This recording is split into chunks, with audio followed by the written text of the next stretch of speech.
Boa noite a todos. Estou muito feliz de estar aqui com vocês novamente. Hoje a nossa aula ela é uma revisão dos conteúdos da unidade 1 e da unidade 2, devido a algumas novidades que eu vou apresentar para vocês na aula de hoje. Então, preciso que vocês me falem se vocês já estão vendo o slide. Veja se vocês conseguem me dar um ok aí. Sim. Sim. Tá? Então, vamos lá. Estão me ouvindo bem? Posso continuar? Pode sim. Então, vamos lá, pessoal. Práticas pedagógicas e identidade docente. E hoje a nossa aula é de revisão. Por que a nossa aula é de revisão? Porque, pessoal, seguindo o nosso calendário, nós recebemos um comunicado oficial da instituição de que no dia 28/4, vocês farão uma prova online relacionadas à unidade 1 e à unidade 2 desta disciplina. Então, eu vou dar a revisão hoje, que é dia 14/4. No nosso próximo encontro, que seria dia 21, é feriado. Então, vocês vão aproveitar para estudar. E dia 28 será a nossa prova. Essa prova será online e ela acontecerá por meio de um questionário. Então, assim, pessoal, o nosso intuito agora é que vocês cumpram os objetivos deste semestre. Então, nós estamos preparando provas de acordo realmente com aquilo que foi passado nas aulas que nós estávamos juntos agora, né, nas aulas virtuais. Então, não é uma prova para prejudicá-los, não é uma prova difícil demais para executar. Se vocês lerem os artigos, verem as aulas, fazerem as atividades, vocês vão conseguir ir bem nessa prova, tá? Eu garanto para vocês. E hoje é uma aula um pouquinho diferente. Por quê? Porque nós vamos tirar as dúvidas e eu vou abordar exatamente os tópicos que serão cobrados nessa prova. E já adianto para vocês, em off, hein? Não vou contar para ninguém, que essa prova ela será totalmente objetiva. O que é uma prova objetiva? É aquela prova que você vai marcar X nas alternativas corretas. Então, não há questões abertas.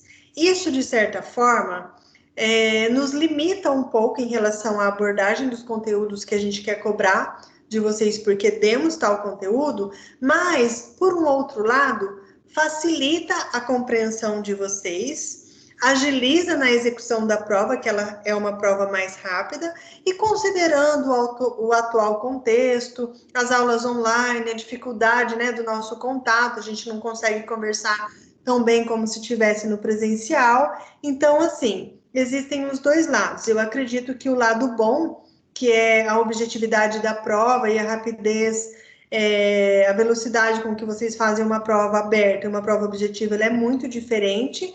Então, eu acho que vocês, assim, vão se sair muito bem nessa prova, tá? Só não vai bem nessa prova quem realmente não acompanhou nada pelo AVA, não assistiu às aulas, não se deparou na realização de nenhuma atividade parcial.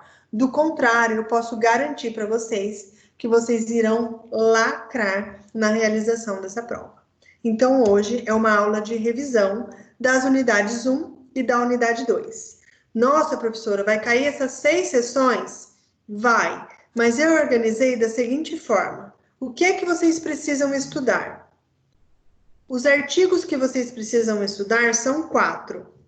O artigo que fala da profissionalização do ensino passado 30 anos, 2 passos para frente e para trás. É aquele artigo que fala das idades do ensino. Lembra que a gente estudou a idade da vocação, do ofício, da profissionalização? É esse artigo. Também vai cair as páginas 14 a 26 daquele livro Direito Humano e Educação que vocês acessaram para realizar uma atividade parcial. Acho que vocês iriam registrar no diário de campo alguma coisa que chamou a atenção de vocês na leitura das páginas 14 a 26 do Direito Humano e Educação. A democratização do ensino e a polêmica conceitual é o artigo do José Sérgio de Carvalho. É aquele artigo que vocês produziram 3 perguntas, lembram? E vocês me mandaram por mensagem. E também o artigo que nós estudamos na aula anterior, que fala sobre o dever de casa como espelho de desigualdade. Lembra daquele estudo que a gente discutiu das escolas particulares e das escolas públicas e de como o dever de casa retrata essa desigualdade? Então, pessoal, é diante desses 4 documentos que vocês vão se debruçar e vão estudar para essa prova. Agora, como que você deve estudar? A professora fez um questionário norteador com 10 perguntas. Se vocês estudarem por meio deste questionário, vocês vão ir bem nessa prova, tá? E esse questionário, além de servir para vocês estudarem para a prova, vocês vão responder essas perguntas. É um questionário com respostas abertas, diferente do que vai ser a prova objetiva, porque um questionário com questões abertas vão fazer vocês ir atrás das perguntas, vão fazer vocês escreverem e, de fato, se apropriar do conhecimento que eu estou cobrando neste momento. Uma outra coisa importante também é que o envio pontual desse questionário, ele vai pontuar em 300 pontos nas atividades parciais, tá? Quem enviar esse questionário depois do dia 22, eu vou aceitar também, só que ele não valerá 500 pontos, 300 pontos, ele valerá 50 pontos apenas, tá? Então, é importante que vocês estudem por meio daqueles 4 artigos, vocês respondam as 10 perguntas deste questionário. Fez isso? Estudou para a prova. Envie o questionário para mim, aproveita o feriado do dia 21 para realizar essas questões, me envia até o 22, garante os 300 pontos e ainda já estudou para a prova. Então, assim, mais mastigado que isso, só se eu desse as respostas das perguntas deste questionário para vocês. E o que eu vou fazer hoje? Conversar sobre as respostas das questões que estão nesse questionário. Acreditem, se quiser. É uma fada, pessoal, só falta a varinha de condão. Aliás, eu tenho uma. Pessoal, olha só. Aonde está esse material para você estudar para a prova oficial 1? Está lá na unidade 2, na pós-aula, num link, conteúdo de estudo para a prova oficial 1. Se vocês entrarem lá agora, nesse link, conteúdo de estudo para a prova oficial 1, vai estar escrito assim, aguarde, porque eu não coloquei nada lá ainda. Eu vou colocar hoje, após a aula de hoje. Porque daí eu vou salvar essa aula, vou colocar lá. Vou colocar o link para todos os artigos que eu vou cobrar na prova e também vou colocar o questionário lá. Beleza, pessoal? Então, após a aula, me dá 1 hora mais ou menos, eu vou colocar tudo lá na unidade 2, na pós-aula, tudo que vocês precisam para realizar essa prova. Beleza? Ó, Vitor, tá sendo bem utilizado, viu? E aí, pessoal, vou dar início à aula de hoje, falando exatamente das questões que estão nesse questionário e eu vou responder elas juntamente com vocês hoje. Então, só não faz esse questionário quem não quiser, só não me entrega com pontualidade realmente quem não está muito afim, e só não vai bem na prova quem realmente não tiver acompanhado nada do que nós fizemos aqui até agora. Certo, pessoal? Dúvidas? Aproveita para perguntar. Abre aí o microfone, bota a boca no trombone.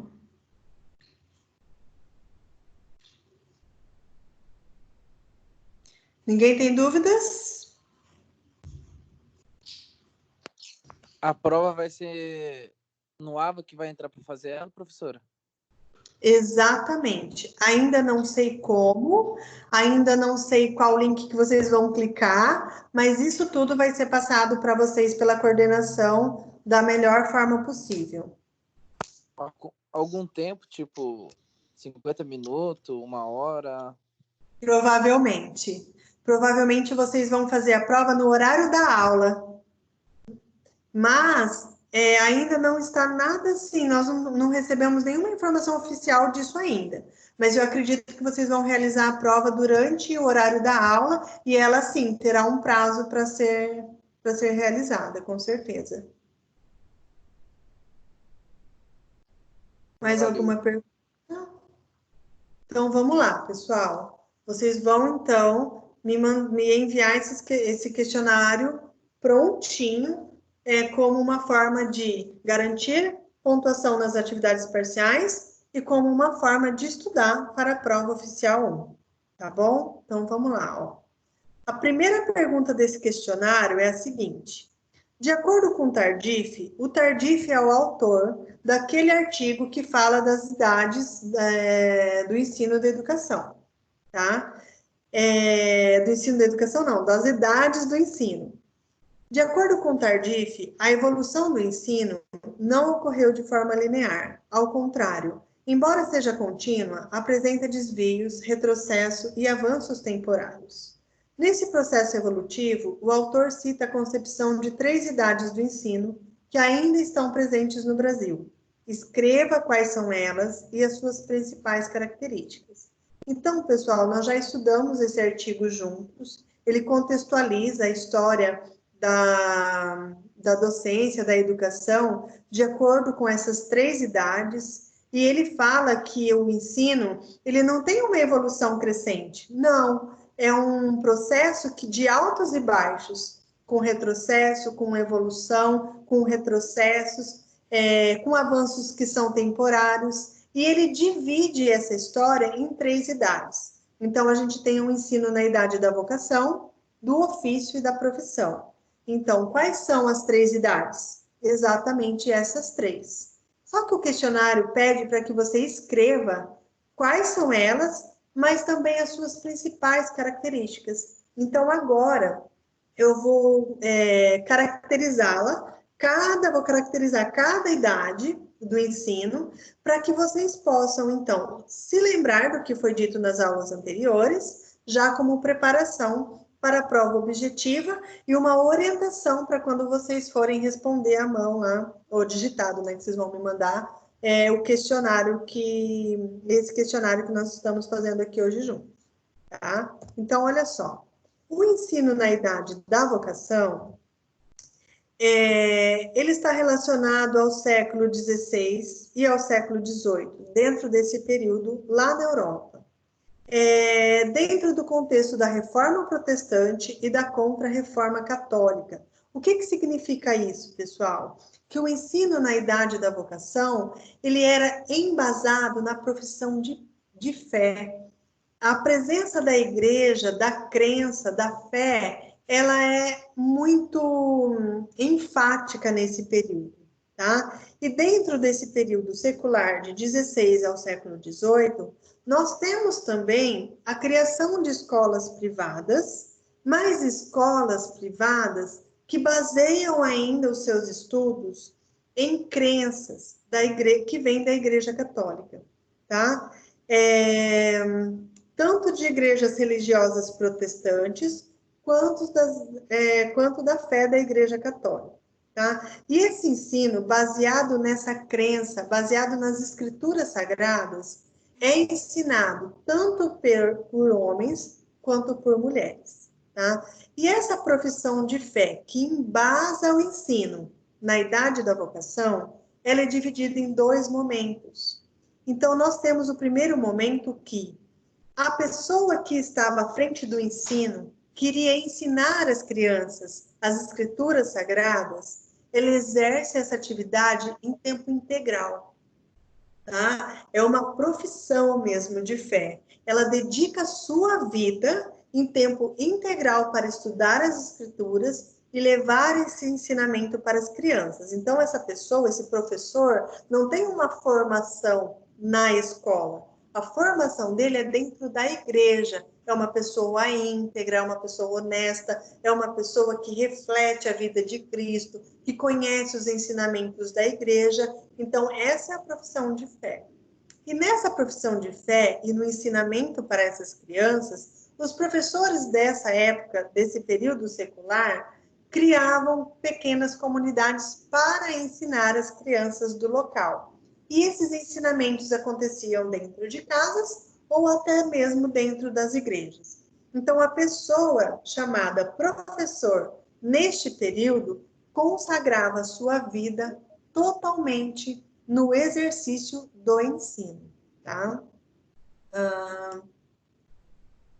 Quem está me chamando aqui?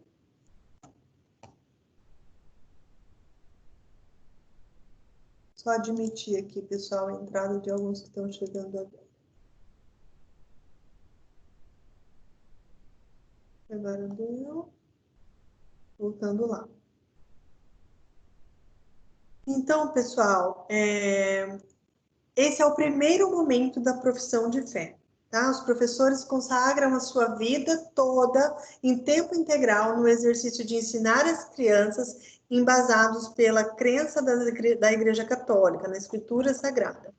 O segundo momento dessa profissão de fé é que quem está ensinando, ou seja, o chamado professor, ele expressa sua fé de modo a torná-la pública. Então, todos que olham para esse professor sabem que ele tem uma formação cristã, que ele é de dentro da Igreja Católica e que, acima de tudo, ele tem uma conduta moral que pode, então, exercer a atividade de professor. Ele é uma pessoa exemplar. E essa profissão de ensinar, ela é vista nesse período da idade da vocação como uma profissão religiosa. Afinal de contas, todo o seu embasamento é feito nas escrituras sagradas. Então, eu ensino por meio da escritura e ensino a escritura sagrada. Assim, dá-se a idade, se dá, né, a idade da vocação. Tá? Ainda hoje, ainda coloquei uma observação aqui, pessoal, que ainda hoje, em muitos países, o ensino, principalmente o ensino particular, o ensino privado, continua entregue às comunidades religiosas. Nós temos, por exemplo, em Arapongas eu não sei, mas aqui em Londrina a gente tem a escola adventista, a gente tem que é uma religião, né, evangélica, que tem lá os seus princípios de guardar o sábado, de não comer carne de porco, inúmeras coisas que são ensinadas na escola adventista. Tem a escola marista, que é uma escola totalmente católica, você entra, você já se depara com uma quantidade, né, de santos, de velas acesas. Então, essa manifestação de uma escola que se esconde atrás da igreja ou de uma igreja que se esconde atrás de uma escola é vinda de séculos passados, lá do ensino da idade da vocação. E ainda hoje nós temos a presença do ensino da idade da vocação no Brasil e em diferentes regiões do mundo. Bom, o que é a vocação, pessoal? A vocação é esse movimento interior que a pessoa tem de cumprir a sua missão naquilo que ela tem prazer em fazer, em que ela tem facilidade em exercer. Então, o que acontece? Vocês lembram que, não sei se é da época de vocês, mas alguns anos atrás, a gente ouvia muito falar sobre isso. Ai, fulano é médico por vocação. Ciclana é professora porque ela tem vocação. Então, é aquele chamado que a pessoa sente para cumprir aquela missão de ensinar, de professar a sua fé e de passar isso da melhor forma para as crianças. Então, esse é o ensino da vocação. São aquelas pessoas que sentem que precisam cumprir essa missão, então, professando a sua fé e levando esse ensinamento cristão para as crianças. Como que se tornava professor na idade da vocação? Como o ensino nesse período é considerado uma vocação, a pessoa ela tinha que sentir esse chamado. É como uma pessoa um homem que é chamado, por exemplo, para ser sacerdote, para ser padre, ele sente esse chamado. E assim acontecia na ação de ser professor. E nesse período, Deus está na centralidade do ensino. tá? Então, é um chamado divino, por conhecer as Escrituras e por exercê-la na prática, publicamente. Então, eu tenho esse chamado de ser professor.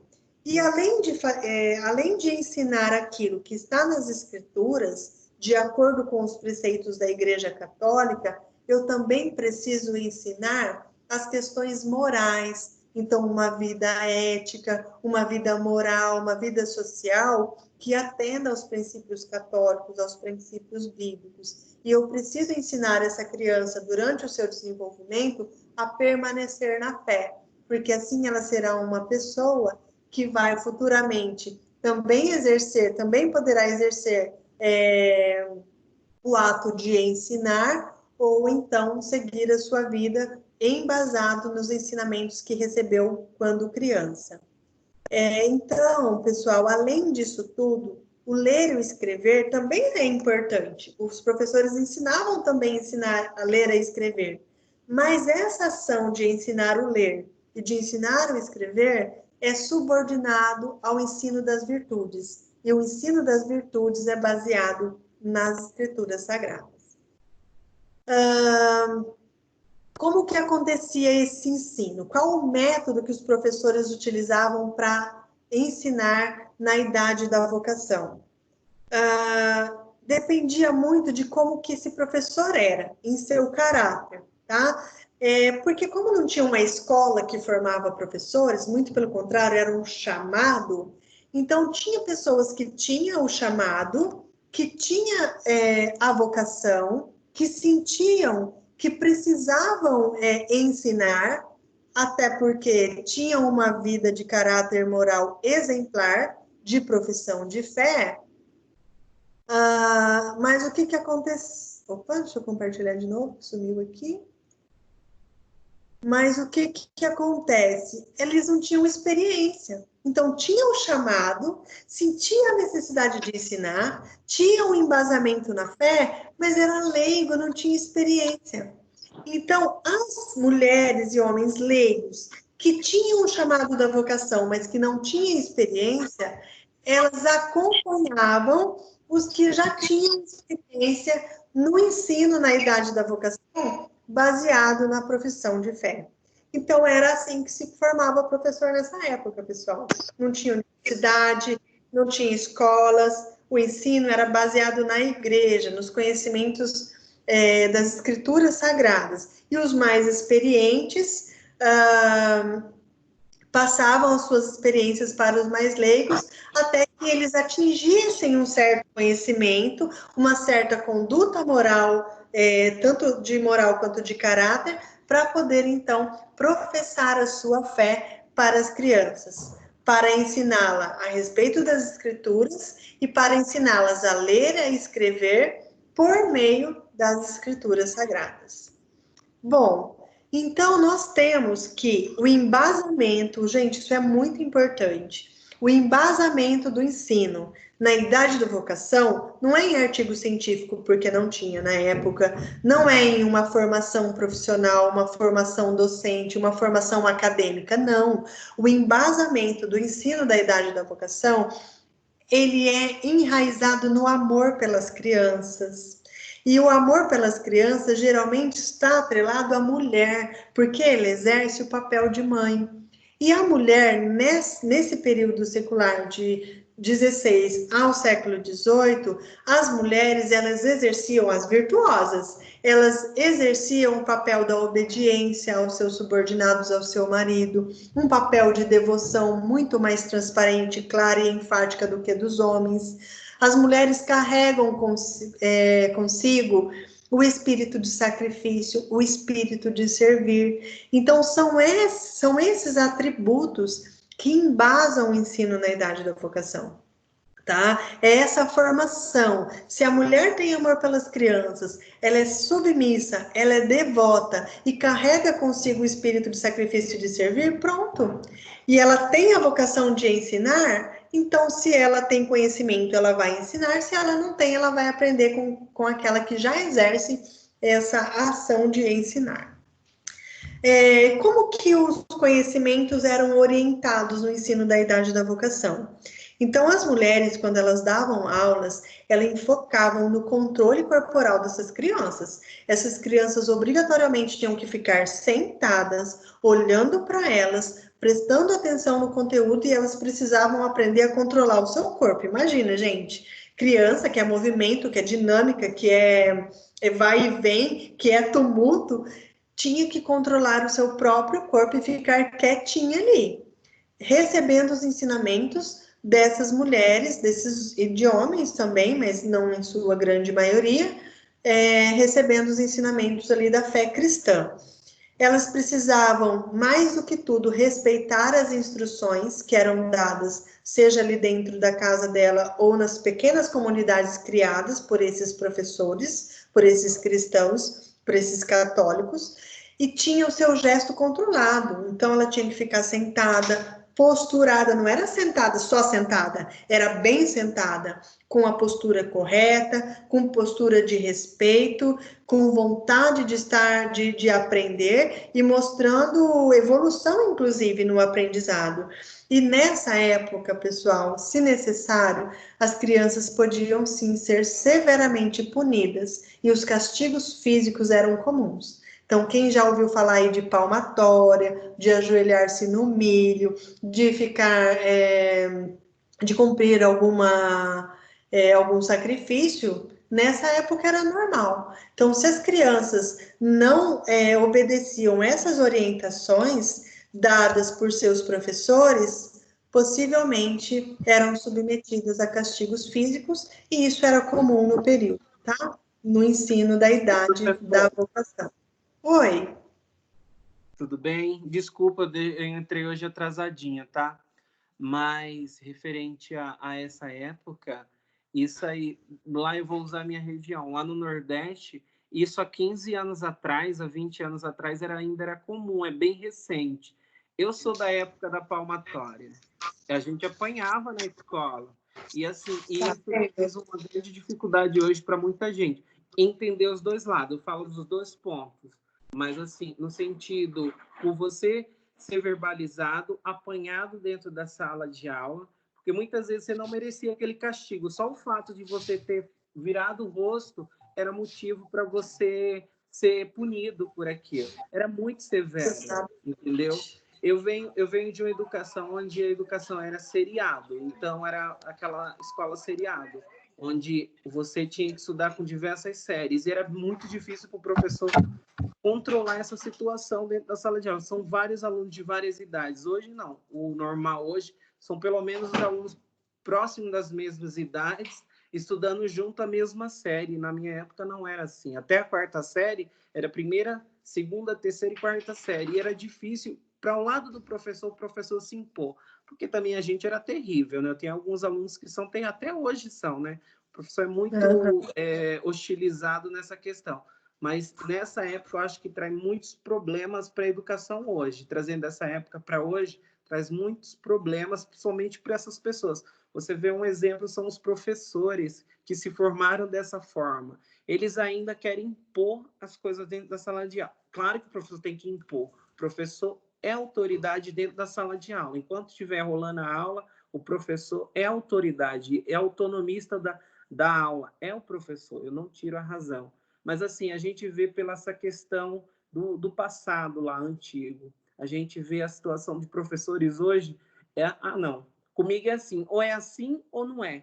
Comigo é assim. Eu já escutei diversas vezes. Eu atendo diversos professores no nosso trabalho. A gente trabalha com serviços. Então, eu escuto muito o professor falando isso. E eu fico assim, às vezes, poxa, mas será que o professor pode falar assim? Ele não queria, eu quero mesmo que ele apanhe. Tem professor ainda que ainda ajuda o aluno, incentiva o aluno a bater no outro. Eu acho isso um absurdo. Né? É isso mesmo, a gente conversou no início, você não tinha chegado ainda. Que, inclusive, o ensino da idade da vocação, ele ainda se faz presente, ele é uma realidade ainda em diversos lugares do mundo. Então, embora nós estamos aqui delimitando que é um período que vai do século XVI ao século XVIII, nós carregamos, sim, essa história ainda hoje, e se faz presente muitas questões que nós carregamos da idade da vocação. Então, não é porque ela é do século XVI ou do século XVIII que ela não faz parte da nossa história mais. Não, é um processo. Então, a gente carrega resquícios dessa idade da vocação. Então, tá vendo, pessoal, um exemplo, né, de que isso ainda acontece, e nós temos pessoas que vivenciaram isso, mostrando, né, que até a questão postural era corrigida. E aquele que não obedecia, que era mais, não era tão subordinado às regras, então recebia ali a punição e isso fazia parte da educação. Isso acabou? Hoje não existe mais? Não é mais assim? Não, não acabou. Ainda existem regiões, já evoluímos muito, óbvio, em várias regiões do nosso país, e se for falar mundialmente também, mas não significa que foi abolida, que não existe mais. Não, O Paraná ela ainda hoje é referência para vários estados na educação, né? Precisa melhorar muito, mas o Paraná ele é referência para vários estados, como meu estado também, Pernambuco, lá Recife, é um estado de referência em educação, com a questão da modernidade na educação, né? Eu acho que é referência hoje. É um que eu escuto bastante, assim, entre os professores falar que o currículo lá da educação é aceito em todos os estados. Eu acho bacana isso. Sim, muito. Nós já melhoramos bastante e vamos ver como que essa história evolui de lá para cá.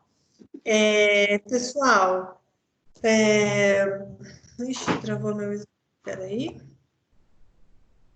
Aqui. Como que eram as condições de trabalho no ensino da idade da vocação? Então, as condições de trabalho só ensinava quem tinha esse chamado, então quem tinha essa vocação para ensinar. Por questão de salário, de estrutura de trabalho, de contrato, de estatuto, essas coisas ficavam em segundo plano. Primeiro a pessoa ia por vocação. Se ela ia receber por isso, ficava em um segundo plano. E muitas mulheres, acho que a maioria, se não todas, trabalhavam de graça, tá? No início do ensino da idade da vocação. Ou trabalhavam de graça, e conforme o tempo foi passando, os séculos foram passando, elas até ganhavam dinheiro, ganhavam um pagamento, mas assim, comparadas com a de homens, não tinha como comparar. Eram muito mal remuneradas, porque o importante é que ela estivesse ali cumprindo a sua missão e que ela fosse, então, uma mulher virtuosa, uma mulher que poderia ser tomada como um exemplo na sociedade. Acontece que essas mulheres, ao exercer essa vocação, passando o tempo, elas se casavam, e quando se casavam, elas abandonavam essa função ao casar. Então, por isso que muitas vezes elas ensinavam outras leigas a exercer a vocação do ensino, porque provavelmente em pouco tempo elas não estariam mais ali, porque escolheram então o matrimônio. Nessa época, pessoal, as mulheres, os professores, os homens que estavam envolvidos no ensino da idade da vocação tinham baixa autonomia. Então, eles precisavam ensinar por meio das escrituras. Era ler e escrever? Sim, mas era por meio das escrituras, por meio da sua profissão de fé. Então, não tinha autonomia. É baixa autonomia para quase nada. Tá? Não vou ensinar aquilo que eu acho importante para a vida, não. Eu vou ensinar aquilo que a igreja determina, ou seja, estudo baseado nas escrituras. Nessa época, a gente também teve uma ênfase na questão hierárquica do trabalho, então já era subentendido que os homens tinham um domínio maior sobre as mulheres, que os religiosos tinham um domínio maior sobre os leigos, que os professores dos secundários eram superiores que os professores do ensino primário. Será que hoje a gente tem essa manifestação? Que o professor da universidade ele é mais importante que o professor do ensino básico? Ai, quem dá aula numa federal é mais importante que o professor da estadual. Será que a gente ainda não Será que a gente não carrega ainda essa hierarquização herdada lá do ensino da idade da vocação? Porque muitos graduandos, inclusive de ensino superior, que estão envolvidos com a educação, eles ainda veem que professores do ensino médio são mais importantes que os professores do ensino fundamental e que estes, por consequência, são mais importantes que os professores da educação infantil. Olha que a hierarquização não é a mesma profissão. Então, a gente ainda carrega também essa hierarquização em muitos períodos herdados do ensino na idade da vocação. Ô, professora, eu acho que todo mundo tem sua parcela de compor a sociedade na educação. Eu acho que o professor, tanto do ensino fundamental, 1, 2, o ensino médio, cada um tem sua parcela, sua contribuição na educação. A palavra correta é essa. Cada um, eu acho que a gente tem ainda assim que acha, não, professor, é professor universitário. Eu falo isso muito, eu acho que isso é muito comum ainda as pessoas falarem, que eu acho que não deveria mais, porque todos os professores são importantes, né? Independente. Lógico que tem professor que tem uma bagagem maior, que tem um mestrado, que tem um doutorado, e a gente tem que respeitar, é uma hierarquia. Só que todos os professores têm uma parcela, participaram nessa jornada, e todos têm direito a ser exaltado. Não é só o professor universitário, dou aula lá na UEL. Gente, é professor comum como qualquer outro, ele só tem uma bagagem maior. A gente também tem que respeitar a hierarquia dessa história, né, que a gente entende de educação. Não concorda? Sim, a gente só precisa separar a hierarquização acadêmica de formação e a hierarquização que nós temos em relação à atuação em diferentes níveis do ensino. E no ensino da idade da vocação, essa hierarquização, ela é muito nítida, tá? Ela acontece de fato nesse período do ensino, tá? É claro que concordo, né, Beto, que você falou que todos os professores são importantes, são, mas a gente ainda carrega essa hierarquização e muito dela é herdado desse período, tá? De que um professor, ou então que o professor de educação física é menos importante que o professor de outras disciplinas. O professor de educação física pode ceder a minha aula para eu dar aula de reforço para o aluno que tem dificuldade na matemática. Isso é muito comum dentro das escolas. Professores de educação física cedem suas aulas para outros professores, como se a sua aula não fosse importante. Então, isso também é uma maneira de hierarquizar a ação docente, tá? O professor, eu acho ainda que há muito ainda dentro dessa hierarquização o desrespeito entre os próprios profissionais, né? Porque eu acho assim, você pedir a aula para dar uma aula de reforço, faz depois da aula, não é? Eu acho. Não é o meu achismo, é o coerente, né? Não é a questão do meu achismo, é o coerente. Eu acho, se é a minha aula, eu não abriria mão da minha aula para outra pessoa dar aula para um que está com dificuldade. Lógico que a gente tem que entender os lados de que está acontecendo. Mas, assim, eu acho que não deveria abrir mão de uma aula sua. Eu acho que toda aula sua, pode ser a sua última ou primeira, vai ser sempre importante. Eu tenho um pensamento. Se você tiver a ideia de ser um professor, que você mude pelo menos uma pessoa na sua trajetória, valeu a pena ser professor. Eu penso dessa forma. Só que há muito desrespeito ainda entre a classe do professor, entendeu? Eu acho muito coerente que tem que ter respeito entre esses níveis, né? Sim, é que assim, quando a gente está fora do contexto, fica fácil a gente verbalizar também que nós iremos defender a nossa área. No entanto, nós estamos dentro de uma classe hierárquica dentro da escola. Então, tem a direção, tem o coordenador pedagógico, tem a equipe de professores, a equipe do reforço. Então, muitas vezes, você perde os argumentos para não defender a sua hora. E é aí que a gente precisa trabalhar na formação de professores para convencê-lo de que a sua atuação ali vai favorecer a dificuldade desse aluno. E que ceder a sua aula vai mais é que atrapalhar do que favorecer. Mas, enfim, essa é uma outra questão para as próximas unidades. Vamos continuar aqui. No ensino da idade da vocação, essas presenças hierárquicas, elas são muito marcantes e nós herdamos muito dessas questões provenientes desse período secular. Olha lá as heranças do ensino da idade da vocação, ó.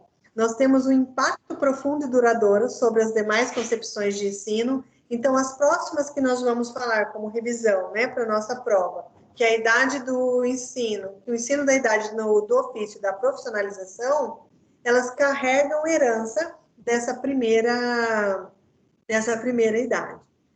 Temos também que, por todo mundo, ainda há mulheres que se tornam professoras por vocação. Muitas mulheres estão dentro das universidades ou procuravam o magistério porque se viam nesse chamado. Poderia ser influência da família, poderia ser a questão de status dentro da sociedade também, mas muito ainda pelo chamado. Por que você escolheu a sua profissão? Professor, por que você escolheu ser professora? Porque eu senti um chamado, eu senti essa vocação. Ainda isso é herdado do ensino da idade da vocação, e ainda hoje nós carregamos a ideia de que o professor deve ser um modelo a ser seguido, ele precisa ser exemplar. Um professor pode sentar numa mesa de conversa com os alunos dentro de um bar e partilhar com eles bebida alcoólica? Não, pessoal, não pode.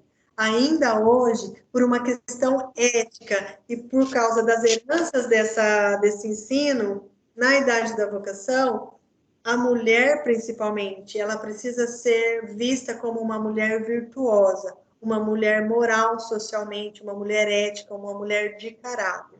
E isso é uma das heranças que a gente herda desse período que se trata do ensino da idade da vocação. Pessoal, então esta é a primeira parte dessa pergunta aqui, ó. Quais são as 3 idades do ensino? Uma delas é da vocação.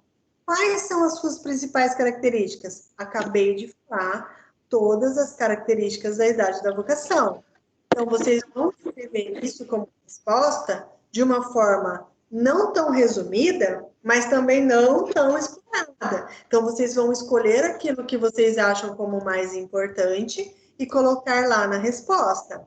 E agora, ainda na resposta da questão 1, nós vamos para o ensino na idade do ofício, tá? O ensino na idade do ofício é uma continuidade histórica que vem lá do ensino na idade da vocação. Acontece que o ensino na idade do ofício, ele começa a se fazer presente lá no século XIX. E aquilo que era tão pautado na profissão de fé, baseado nos ensinamentos da igreja, das escrituras sagradas, aqui nós temos uma separação da igreja entre os séculos XIX e o século XX. A gente vê um distanciamento da igreja no exercício do ensino. Então, aqui nesse período, nós temos a criação de escolas... vocês não estão vendo nos slides, né? Deixa eu voltar aqui.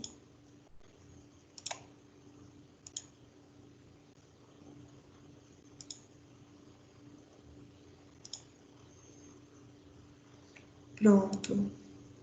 Então, aqui na idade do ofício, ao contrário da vocação, nós temos a separação, um distanciamento da igreja e do ensino. E nesse período, ele é marcado pela criação de escolas públicas e laicas. Então, o Estado começa a tomar conta do ensino e se responsabilizar pelas escolas, tornando-as públicas e laicas. E assim começa a obrigatoriedade das crianças na escola. Quem que nunca ouviu aquela frase? Lugar de criança é na escola. É uma herança que a gente carrega do ensino da idade do ofício.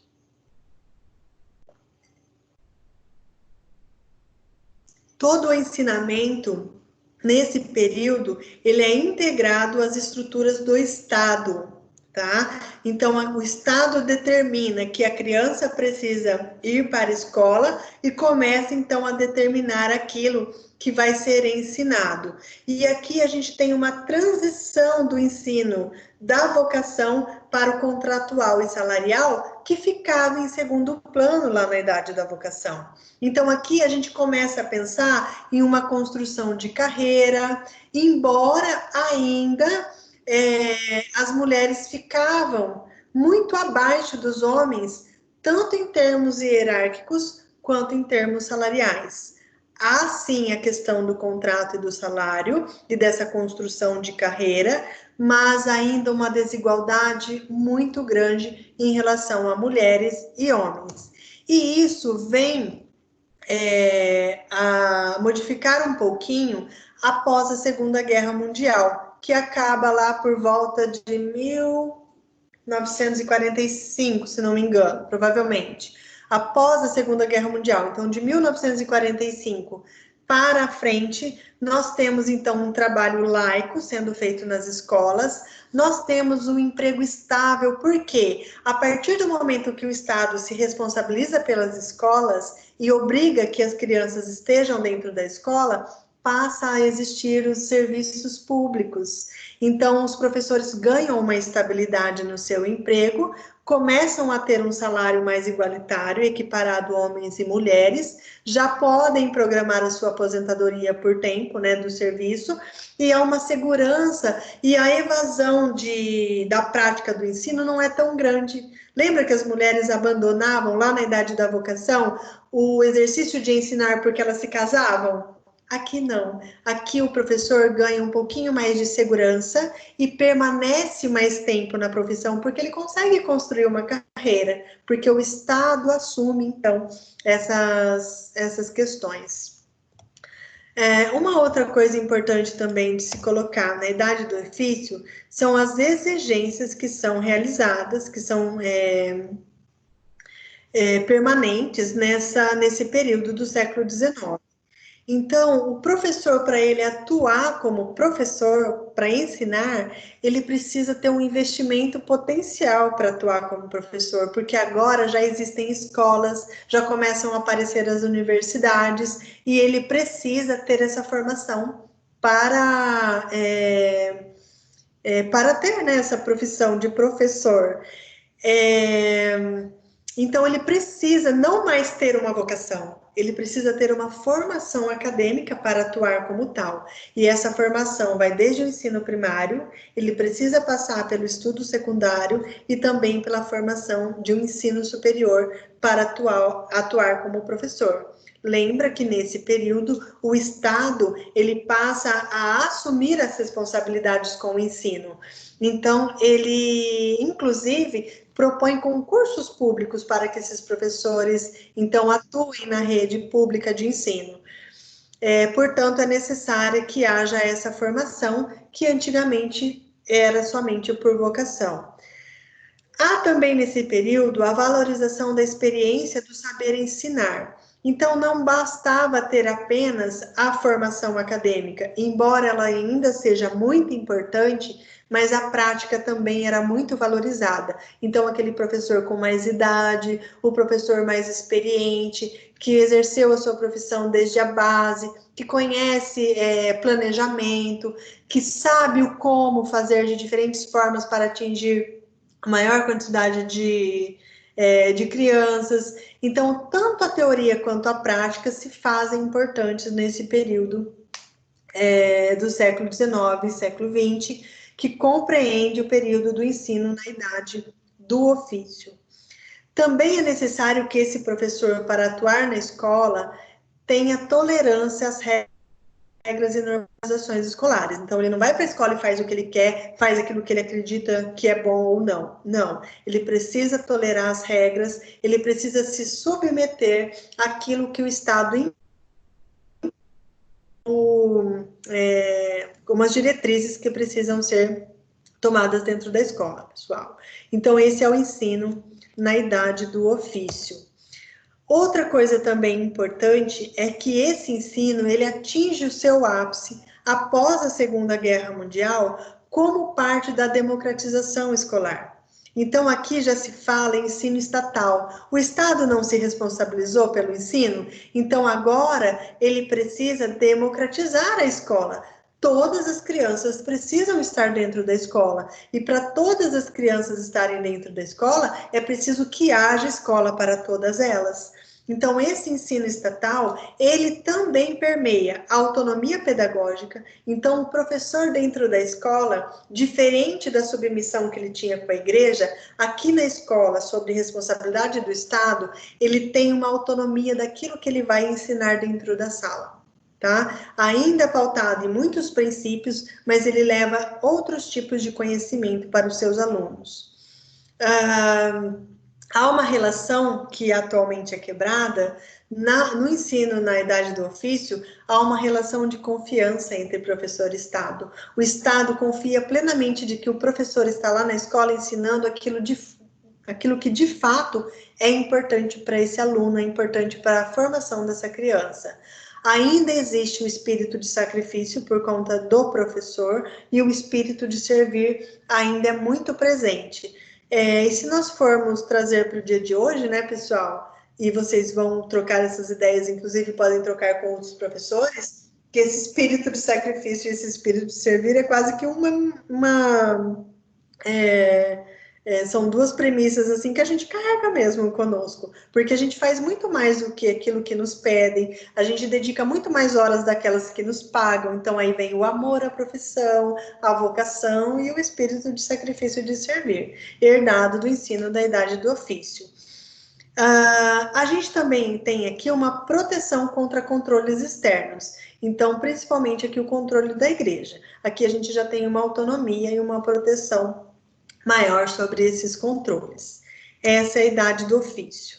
Como que acontece hoje essa idade do ofício? Olha só, no nosso continente, né, na América Latina, a gente tem essa separação entre o Estado e a Igreja, a gente tem essa separação de público e privado, só que essa separação ela é inacabada em várias sociedades. Tanto que a gente ainda tem igrejas que se escondem atrás de escolas e escolas que se escondem atrás de princípios religiosos, aí tem as igrejas, as escolas adventistas, evangélicas, católicas e tudo mais. A gente também tem a privatização das escolas, então, se você for ver, a maioria das escolas em nível primário, ou seja, lá da educação infantil ao ensino fundamental 1, são escolas particulares, e essas escolas, elas trazem um impacto muito grande nas crises econômicas e políticas, porque cada escola tem os seus princípios. É um princípio inacabado, ele ainda existe nos dias de hoje. Então, há sim esse impacto, tanto econômico quanto político. Ela segue o seu curso. E aí eu pergunto para vocês, será que atingimos no Brasil a idade do ofício? Ou será que a gente ainda está lá na idade da vocação? Eu acho que a gente ainda permeia esses dois mundos. E a partir desse entendimento, a gente consegue ir lá para o ensino na idade da profissão, então, século XX. E para nós entendermos o ensino na idade da profissão do século XX, a gente precisa, então, pessoal, entender primeiramente o que é profissão. O que precisa ter para ser profissão? Então, o professor, para ele atuar em suas ações como profissão, ela precisa estar pautada na ciência. Os conhecimentos científicos quantificados, qualificados, mensurados, precisa embasar essa área de conhecimento para ela se tornar uma profissão. Um outro tópico que precisa existir para uma ação virar profissão é a ética profissional orientada para o respeito aos clientes, não respeito à classe, aos professores, mas respeito aos seus alunos, no caso do ensino, tá? Que vai defender os interesses dos alunos, ao contrário do que fazem os sindicatos, que defendem o interesse dos atuantes, né, dos profissionais. Aqui não. aqui a gente tem, para ser profissão, que haja uma classe, uma ética profissional orientada para respeitar os clientes. E essa ética profissional, ela é composta por profissionais especializados, renomados e tudo mais. Também, para que seja profissão, é necessário que haja a presença de uma corporação profissional reconhecida pelo Estado, que defende os direitos públicos. Então, a gente tem aí os órgãos, as classes, né? Os conselhos das profissões, que se fazem por meio de profissionais também renomados, gabaritados, com diferentes formações acadêmicas e especializações, para formar essa corporação. Precisa de tudo isso para que uma ação se torne profissão. Também é necessário que haja autonomia do profissional reconhecido jurídico e socialmente. Então, o que acontece? Esse profissional, ele precisa ser visto com respeito, e ele tem que ter reconhecimento da sociedade. Em que sentido? Opa, só o professor pode responder por isso. O professor é que sabe o que é melhor para os seus alunos. O professor é que sabe o que ele deve, qual o momento que ele deve ensinar isso para os seus alunos. Então, ele tem uma autonomia, porque ele é reconhecido jurídica e socialmente, enquanto profissional. Deixa eu só voltar aqui um pouquinho.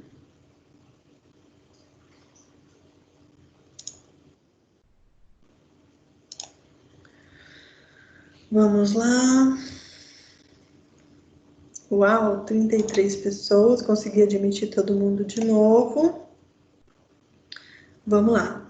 E um quinto aspecto, pessoal, é assumir responsabilidades. Então, para que seja uma profissão, o profissional da área precisa assumir seus erros. E ele precisa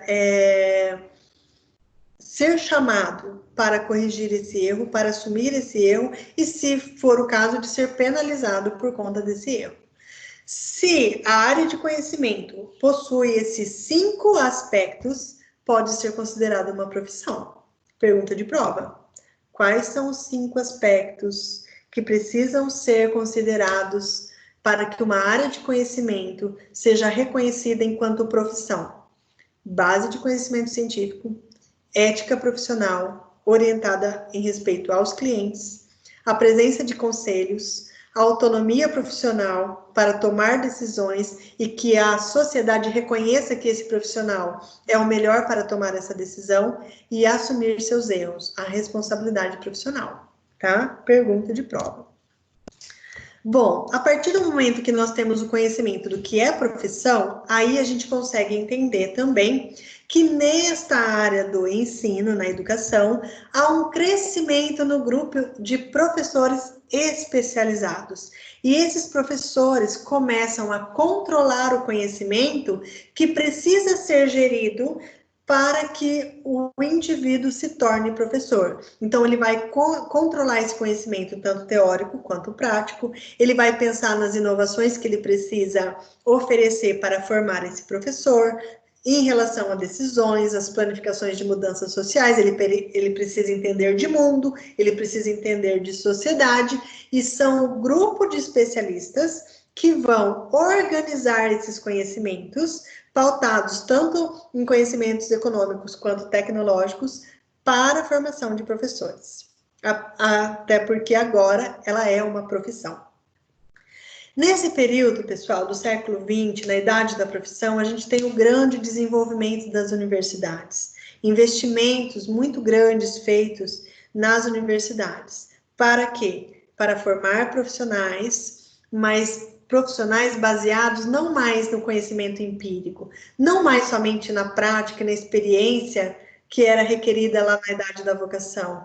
Aqui, o desenvolvimento das universidades, elas têm ênfase, por quê? Porque são elas que formam profissionais, e essa formação é baseada em ciência, em estudos científicos que vão embasar a prática do professor dentro da sala de aula, em seus mais diferentes níveis, primário, secundário e terciário.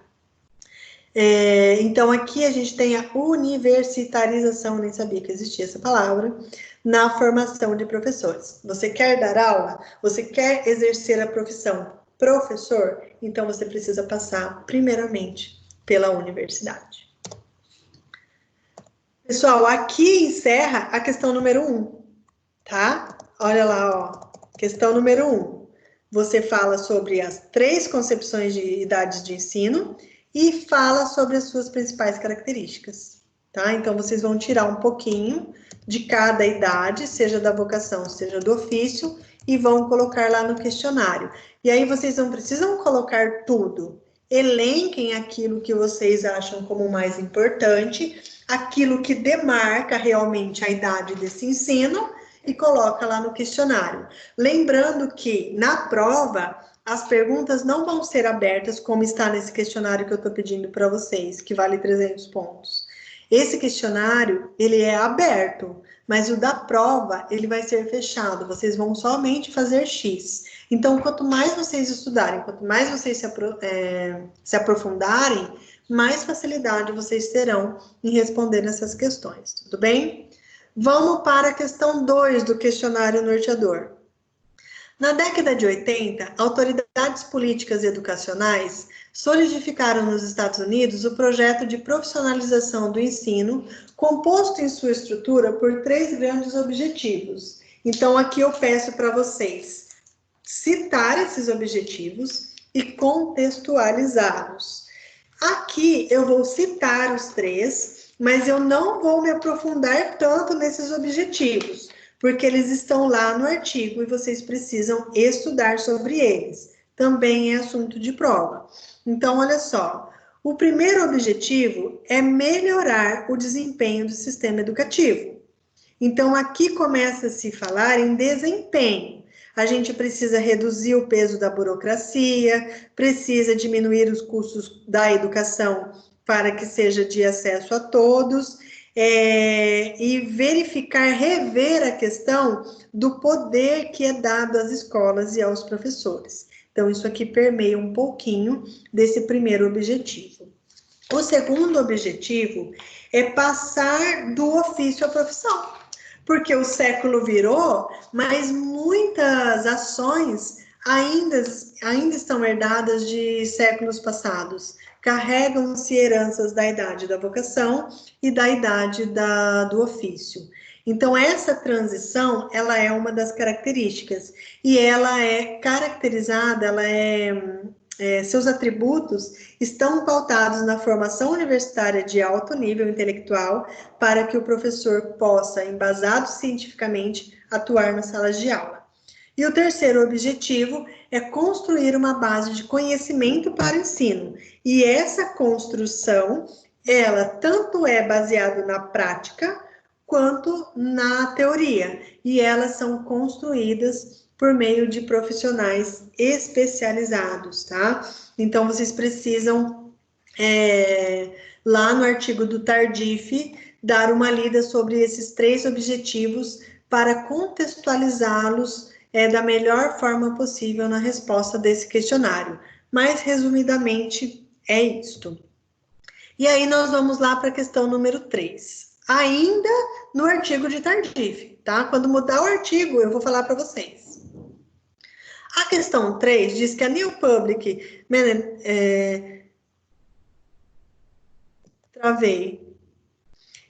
NPM, tá, pessoal? É uma ideologia que propõe uma nova concepção do papel do Estado na gestão dos serviços públicos, especialmente no sistema escolar, tá? É um movimento que existe. E ela defende a transformação da educação pública em quase um mercado escolar regido pela concorrência entre instituições, assim como uma gestão baseada em resultados. Então, o que eu quero saber aqui? Eu quero que você me fale o que é essa gestão baseada em resultados. Essa gestão baseada em resultados, ela significa que os serviços públicos, pela imposição de regras e procedimentos previamente estabelecidos por uma autoridade legítima, o Estado, ela precisa começar a mensurar o que está sendo feito dentro da escola. É de qualidade esse ensino? Os alunos realmente estão aprendendo? É a gestão, que é o que significa essa palavra aqui, ó. É a gestão, uma nova gestão pública do ensino, gerido pelo Estado. Também se trata a questão da autonomia profissional concebida por essa gestão baseada em resultados, que é sinônimo de obrigação em mostrar resultados. Então, agora eu não vou fazer mais aquilo que eu quero dentro da sala de aula. Agora, as minhas ações serão qualificadas, serão mensuradas, serão estudadas. E se não der resultado, nós vamos começar a ter problemas. Os professores passam a ser responsáveis pelos seus atos, ou seja, ele é responsável pelo resultado deste ensino, e aqui começa a surgir aqueles testes estaduais, nacionais, internacionais, para medir se esse ensino é bom ou não. O sucesso do aluno depende do bom trabalho do professor, e isso precisa ser mensurado. Então, esses 4 aspectos, eles explicam a gestão baseada em resultados. Tudo bem, pessoal? Questão número 4. Aqui, eu ainda estou no artigo do Tardif, tá? Que fala das idades do ensino. O princípio da democratização, inclusive isso aqui está bem lá no finzinho do artigo. O princípio da democratização escolar é o seguinte: todos os alunos são iguais perante a escola. Por que esse princípio não condiz com a realidade? Aqui eu quero a sua resposta, tá? Não tem essa resposta no artigo. Mediante a leitura dele, você vai conseguir, então, visualizar que será que os alunos são iguais perante a escola? Tá, é um princípio, mas isso condiz com a realidade? Então, vocês vão explicar. Se vocês acham que condiz com a realidade, coloca assim e explica o porquê. Se você acha que não condiz com a realidade, você coloca que não e explica o porquê. E aqui eu dou uma dica para vocês, de que para que eu considere os alunos iguais, eu preciso levar em conta a classe social desses alunos, suas dificuldades de aprendizagem, a sua estrutura familiar, as dificuldades em níveis comportamentais e principalmente a qualidade do ensino. Então, se essa premissa é verdade para você, coloca que sim e explique.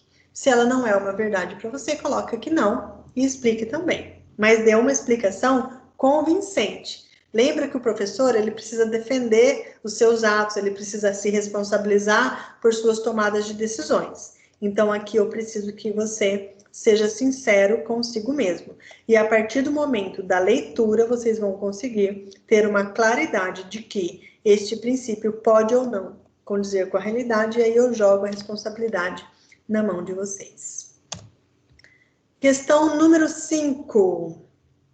Ainda no artigo do Tardif. Esta é a última pergunta desse artigo, tá, pessoal? Eu peço para vocês citar quais são os 4 saberes importantes que sustentam os conhecimentos dos professores. Então, quais são eles? Então, a prática e teoria no embasamento de suas ações, com uma ênfase mais na prática, tá, pessoal? O professor experiente é aquele mais requisitado, é aquele que tem mais respeito diante da sociedade, diante dos seus alunos. No entanto, não por isso o conhecimento científico fica para trás, não. Ambos são importantes, mas a prática, ela está com uma ênfase maior aqui, nesse pilar sustentador do conhecimento do professor. Também, qual é o segundo saber? O conhecimento baseado na interação dos alunos. Então, aqui o professor, ele dá espaço para o aluno trazer da sua cultura, dos seus hábitos, dos seus costumes, conhecimentos que podem ser trocados, debatidos dentro da sala de aula. Então, essa interação, ela é mais flexível, ela é mais visível, ela é mais presente na atuação do professor. Conhecimento ancorado na história de vida. Por que eu fiz aquelas perguntas no início, lá da unidade 1? Quando foi que você decidiu ser professor? Você sabia que a sua história de professor não vai começar quando você pegar o seu diploma, que já começou quando você tomou essa decisão decisão. Então, a sua história de vida vai te levar experiências para você contar e para você usar isso a favor do ensino na sala de aula. Então, olha só, o conhecimento ancorado na história de vida, ele é um pilar de sustentação do conhecimento do professor. Por isso que é importante. Aqui.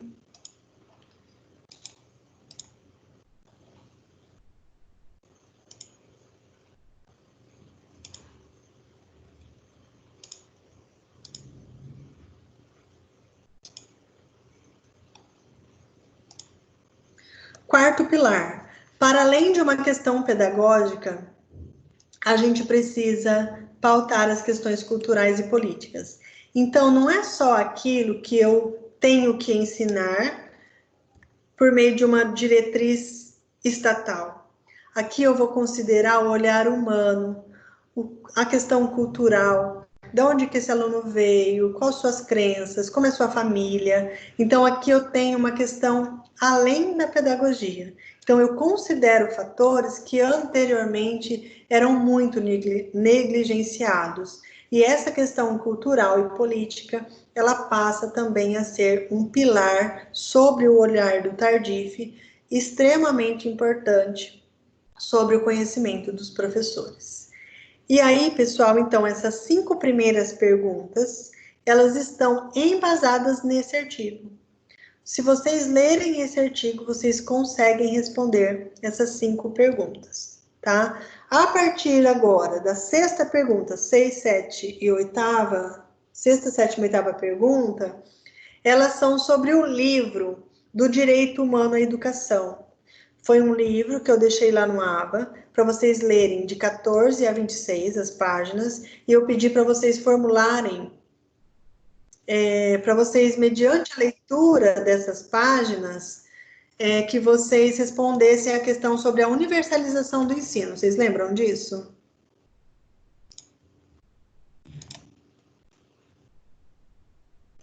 Ô, gente, fala comigo.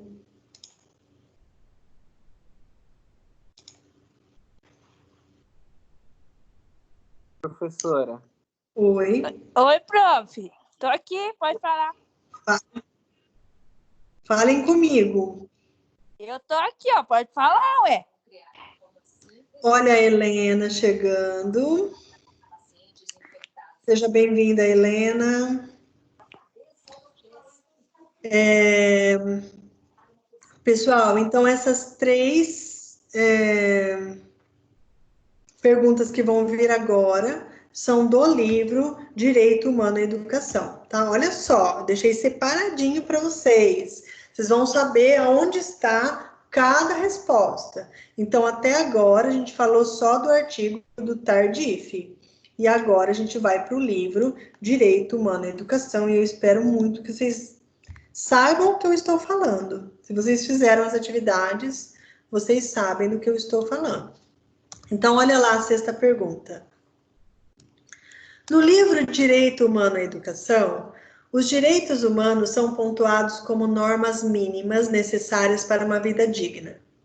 Essas normas possuem 4 características que auxiliam no seu entendimento, sejam em sua interpretação ou em sua prática.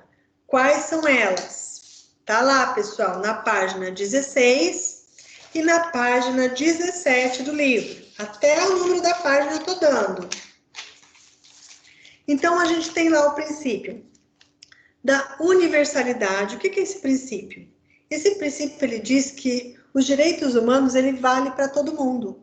Independente da sua classe social, da sua raça, da sua condição social, da sua crença, independente de suas dificuldades, independente de onde você mora, de onde você veio, o direito humano vale para todo mundo. E lá na página 16 e 17 do livro Direitos Humanos, ele vai contextualizar melhor essa relação da universalidade. Resumidamente, é que os direitos humanos, ele vale para todo mundo. O segundo princípio é o da indivisibilidade.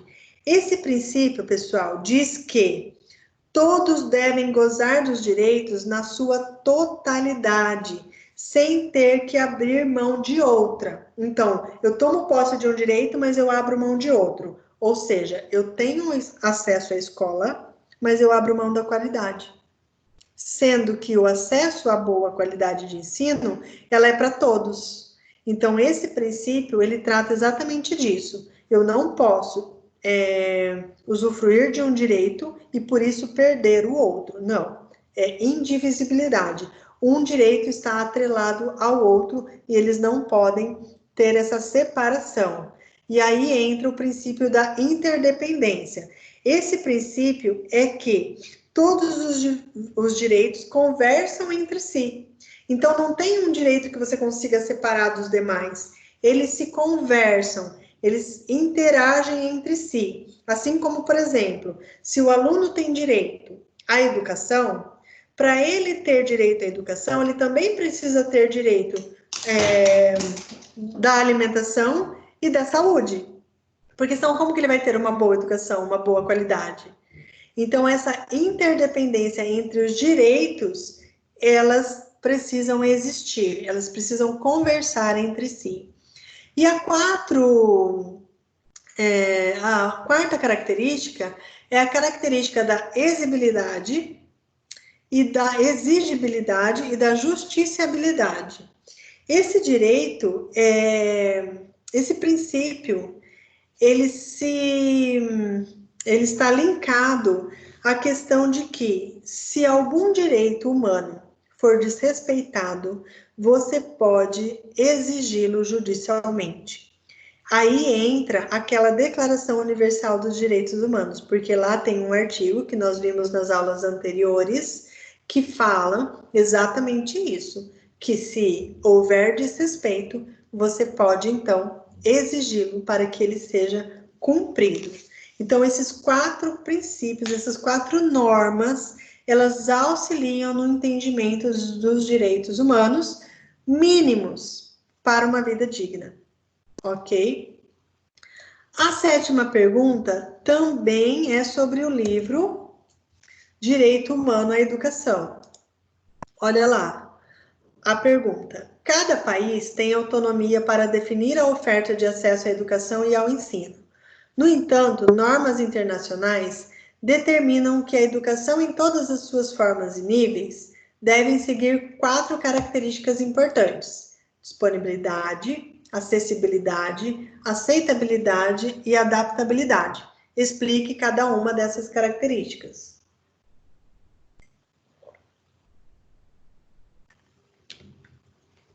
Pessoal, a característica da disponibilidade, ela significa que a educação, ela sendo gratuita, ela tem que estar à disposição de todas as pessoas. Será que essa característica ela é presente hoje em dia? Porque assim, se eu garanto o acesso de todas as pessoas à escola, precisa ter escola para todo mundo, ok?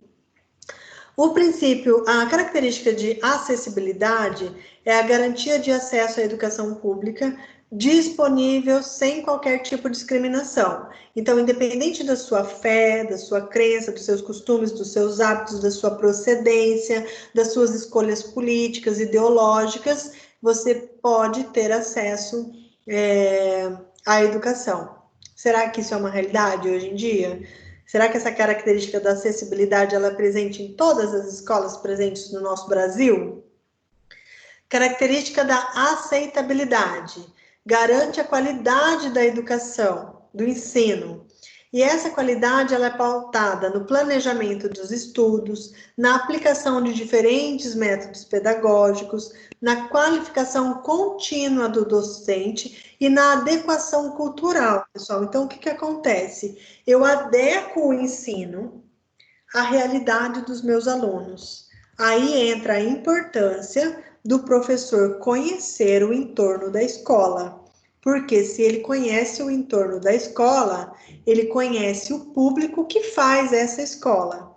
E quando ele conhece o público, aí sim ele consegue respeitar essa característica da aceitabilidade, porque ele vai adequar a escola, ele vai adequar as suas ações de acordo com a cultura deste lugar.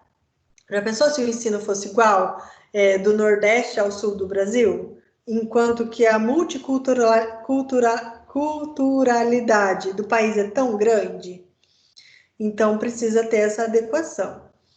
A quarta característica é a característica da adaptabilidade, requer que a escola se adapte ao seu grupo de estudantes. Então, realidade da cultura, realidade social, a religião e os costumes. A escola precisa, então, seguir essas 4 características, tá?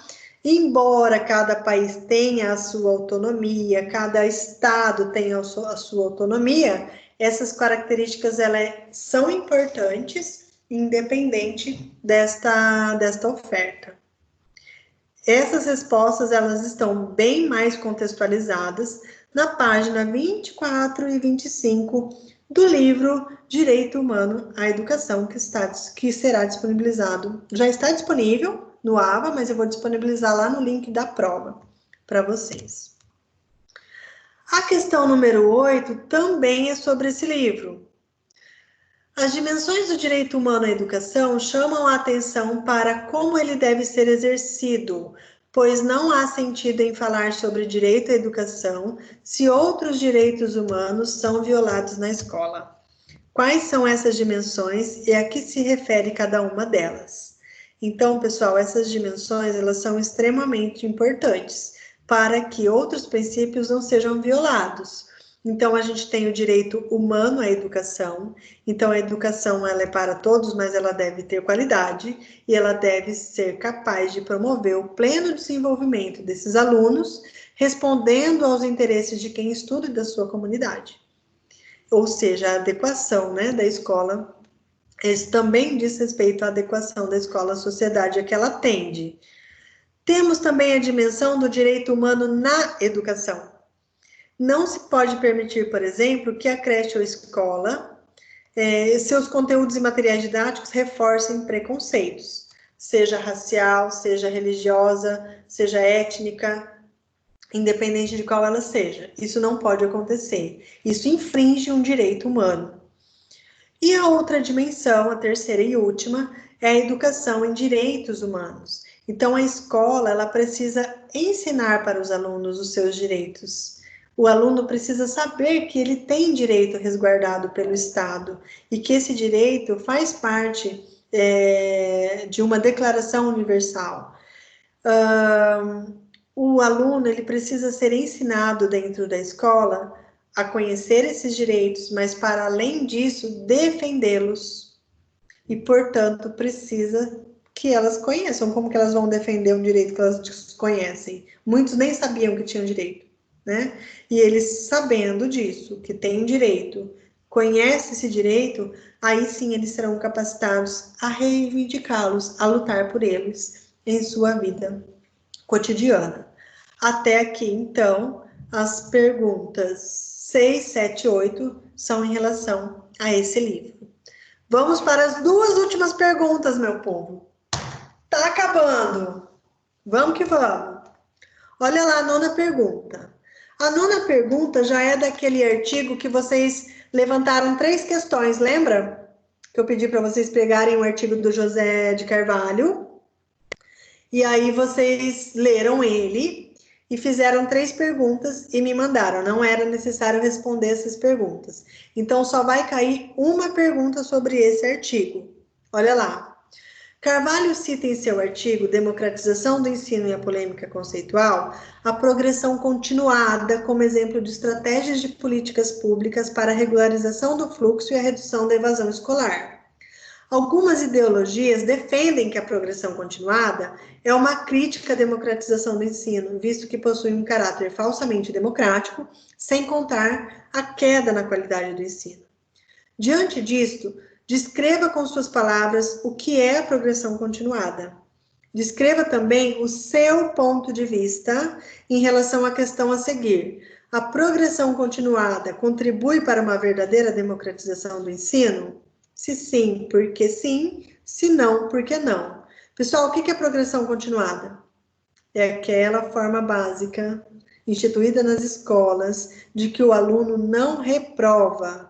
ele passa por reforço escolar, ele cumpre uma carga horária até maior do que as dos demais, se ele apresentar alguma dificuldade ou déficit nas notas das médias, mas ele não reprova, ele passa, é contínua. Me responda se esse tipo de progressão contribui para a democratização do ensino ou se ela apenas impacta na qualidade da educação em todo um sistema de educação instituída neste país. Última pergunta, meu povo. A última pergunta, ela se refere ao último artigo que nós estudamos, que é o artigo da Tânia Rezende, que fala sobre o dever de casa como desigualdade social. Nós discutimos ele na aula passada. Então, cai apenas uma pergunta deste artigo. E aqui eu coloquei lá no questionário norteador para vocês responderem para mim. Olha lá. A prescrição de atividades escolares a serem realizadas fora da escola, conhecidas como dever de casa, é uma tradição já incorporada na cultura escolar. Responsável por criar vínculos da escola com a família, Rezende associou o dever de casa como espelho de desigualdades educacionais e sociais com a seguinte frase: se o dever de casa é favorecedor do desempenho escolar e o acompanhamento parental a ele é visto como um dos fatores de sua eficácia, objetivamente isso coloca as famílias em posições desiguais diante da escola. Quais são os recursos, aspectos e fatores que esclarecem essa desigualdade por meio do dever de casa? Então, olha lá, pessoal. O material de apoio é um recurso, tá? Que espelha essa desigualdade. Mas não adianta você responder lá para mim, material de apoio. Eu quero saber quais. Dicionários, livros, jornais, revistas, quais? A estrutura familiar também impacta nessa desigualdade? Sim, porque a estrutura familiar tem alunos que têm o pai e a mãe bonitinho dentro de casa, tem alunos que perderam o pai e a mãe para as drogas, tem alunos que são criados com seus avós, tem alunos que estão com seus tios ou com outros responsáveis. E se o acompanhamento parental ele favorece o desenvolvimento da criança na escola, se essa estrutura não for igual, ele não terá o mesmo desempenho de quem tem uma estrutura familiar mais organizada. O nível de estudo dos responsáveis também tem impacto, porque se eu tenho um pai e uma mãe formados, provavelmente eles terão muito mais facilidade em me direcionar, em me auxiliar na realização daquele dever de casa. Sim ou não? Lembra que isso foi um dos tópicos que foi levantado nas escolas particulares e públicas no estudo da Rezende, né? Então, o nível de estudo, ele impacta. E o nível de estudo de pais que estão na escola pública e de pais que estão na escola particular são muito diferentes. O acesso à internet também é um aspecto que favorece essa desigualdade, porque muitos ainda não têm acesso, embora grande parte já tenha esse acesso, mas nós temos que considerar aqueles que estão em casa cuidando dos seus irmãos, limpando casa, fazendo comida, cuidando da casa enquanto os pais trabalham. E então, os seus recursos, eles são basicamente para sobrevivência, para comer, para se alimentar. Então, não vai ter o acesso à internet. Até porque, não só também por conta do dinheiro. Às vezes, no lugar que ele está, não tem acesso. E as múltiplas responsabilidades. As múltiplas responsabilidades, eu coloquei aqui por minha conta. Ele não está lá no artigo, mas ele também pode ser considerado um aspecto. Por quê? Uma criança que tem múltiplas responsabilidades, também, se comparada a um aluno que só tem a responsabilidade de estudar, vai favorecer a desigualdade. Por quê? O aluno que só estuda, ele tem tempo, ele tem um emocional, ele tem a vontade, ele tem um ambiente que propicia que ele faça aquela tarefa com mais qualidade. Agora, um aluno que cuida do irmão, que limpa a casa, que ajuda o pai a vender coisas na rua para pagar a conta de luz, a criança que cozinha, a criança que troca fralda, enfim, as múltiplas responsabilidades de um aluno também impactam no seu processo de aprendizado. E esse impacto, ele pode ser verificado, ele pode ser estampado em um dever de casa que não foi feito, ou que foi mal feito, ou que não teve qualidade na sua execução. Pessoal, são 10 perguntas. As 10 estão aqui com as suas devidas respostas. Eu só preciso agora que vocês organizem as suas ideias, que vocês leiam esses 4 materiais para poder fazer uma boa prova, mas antes disso, responder esse questionário em forma de estudando para a prova, para me enviar até o dia 22/4, após o feriado. Lembrando que nossa próxima aula é feriado, dia 21, então não tem aula. Então, o nosso próximo encontro é a prova. E aí eu não sei se vocês terão encontro comigo ou se vocês estarão só com a prova, tá? Ainda não recebi informações oficiais sobre isso. E agora eu abro espaço para que as dúvidas sejam tiradas. Cadê vocês? Aqui. Pode falar que eu estou ouvindo. Deixa eu perguntar, a matéria de hoje é identidade docente, né? Oi?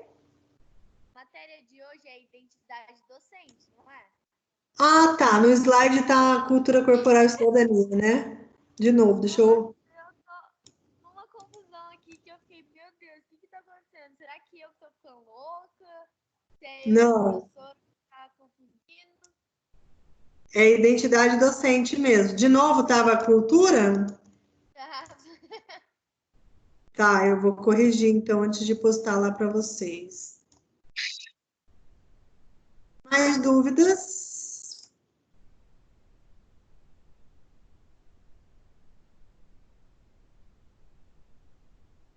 Pessoal, conversem comigo. Alguma dúvida em alguma questão? Estão perdidos, não estão perdidos?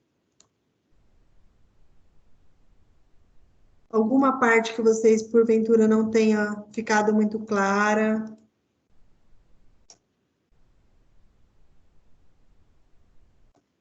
Estão me ouvindo?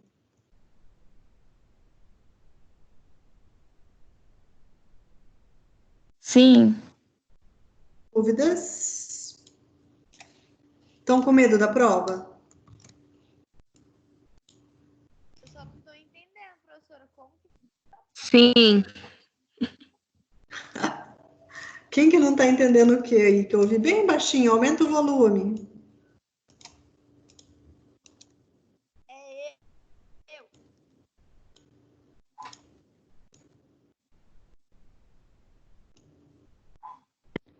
Fala mais alto, que eu não estou ouvindo.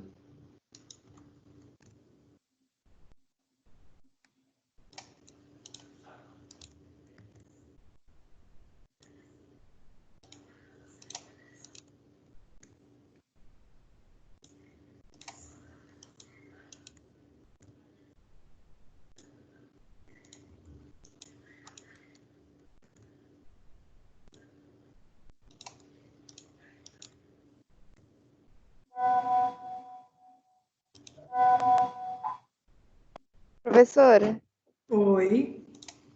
eu tenho uma pergunta em relação à questão 7, que fala sobre a disponibilidade da educação, que tem que ser gratuita a todas as pessoas, né? Que todas as pessoas têm direito à educação.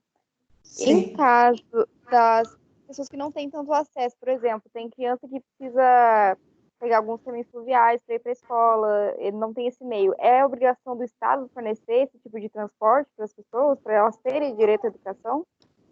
Sim, porque senão ele viola a característica da acessibilidade. Essa escola ela tem que estar disponível para esse aluno e esse aluno tem que ter condições de acessá-la. Então, é um direito violado. Muito obrigada.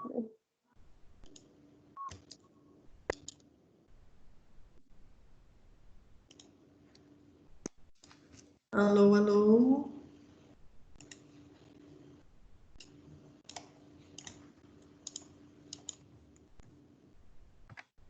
Então, todas as perguntas, pessoal, de prova, elas serão objetivas, tá? De X. Isso significa que vocês vão estudar menos? Não. Vocês precisam se deparar com a leitura desses 4 documentos, porque é só mediante a leitura desses artigos que vocês vão ter uma claridade melhor para responder as questões da prova. São objetivas, não é para ferrar ninguém, muito pelo contrário, é para que nós passemos por isso o mais rápido possível e da melhor forma possível. Mas o resumo de tudo que vai cair está aqui nesses slides. Deixa eu até mostrar aqui para vocês, que eu corrigi aqui, ó. Opa, peraí. Olha aqui, pessoal, ó. Cadê a Larissa? Práticas pedagógicas, identidade docente. Agora tá certo. Então, vocês precisam estudar, ó, esses 4 documentos. Esses 4 documentos, mais o questionário, eles estarão lá na unidade 2, no pós-aula. Já tem esse link lá, ó, conteúdo de estudo para a prova oficial 1, mas eu não coloquei nada lá ainda, porque eu vou colocar essa gravação lá também. Então, agora, ao fim da aula, é que eu vou colocar tudo lá. E o questionário, digitar as respostas no Word mesmo, e vai me enviar até o dia 22. Fazendo isso, vocês estarão estudando para a prova e estarão garantindo 300 pontos nas atividades parciais, se o envio for pontual. O envio com atraso também pontua, mas é uma pontuação simbólica. Ô, professora. Oi? Eu posso pedir o seu número de WhatsApp por e-mail? Pode. Tem alunos que têm meu contato. Tem? Ah, Tem. É porque eu tenho poucos contatos do pessoal, que a maioria é da educação física. Eu acho que o pessoal da minha turma, alguém deve ter. Acho que a Adriana, representante, acho que deve ter. Tem, mas eu posso passar também, não tem problema. Aquele e-mail que está lá no AVA, eu posso mandar naquele e-mail mesmo, né? Pode também, recebo diretamente aqui na minha caixa de entrada. Perfeito, então. Tá? Era só isso. Desculpa hoje o atraso, professora, que eu cheguei um pouquinho atrasado do trabalho. A gente voltou a trabalhar aqui. Uhum. Graças a Deus. Pessoal, espero então ter esclarecido essas questões, que esses conhecimentos tenham ficado bem mais claros, bem mais, tenham trazido mais lucidez em relação a essa área, a esse assunto, e que vocês então tenham muito sucesso na realização dessa atividade, assim como na realização da prova. Aproveitem o feriado para estudar, e se vocês precisarem de mim, eu estarei à disposição. Contem comigo, pois estaremos juntos do início ao fim, e ao final, certamente, será lacrada com uma vitória de todos nós, mesmo com esse distanciamento obrigatório e social que a gente precisa respeitar. Lembram-se que ler as entrelinhas dos contratos, aquelas que são bem pequenininhas, tá vendo aqui, ó? Aqui está escrito, ó, não esqueçam que hoje é o último dia para a postagem das atividades solicitadas anteriormente. Então, quem não fez, corre para fazer e me manda. E quem já fez, já baixa o questionário que eu vou postar agora após a aula e começa a resolver essas questões. Não deixem nada para a última hora. Ok, meu povo? Chega de me ouvir falar, né? Não, a gente adora, professor. Para com isso. Nem eu tô jamais. Eu vou ativar a Milena já me passou o seu contato, tá? Perfeito. Pode ficar, fiquem à vontade. A Milena é a Milena, né? Se não for a Milena da Educação Física, quem sou eu? Com certeza. Milena, você tá me ouvindo, né? Beijo para você e obrigado, tá? Beijo. Tchau, professora. Boa noite.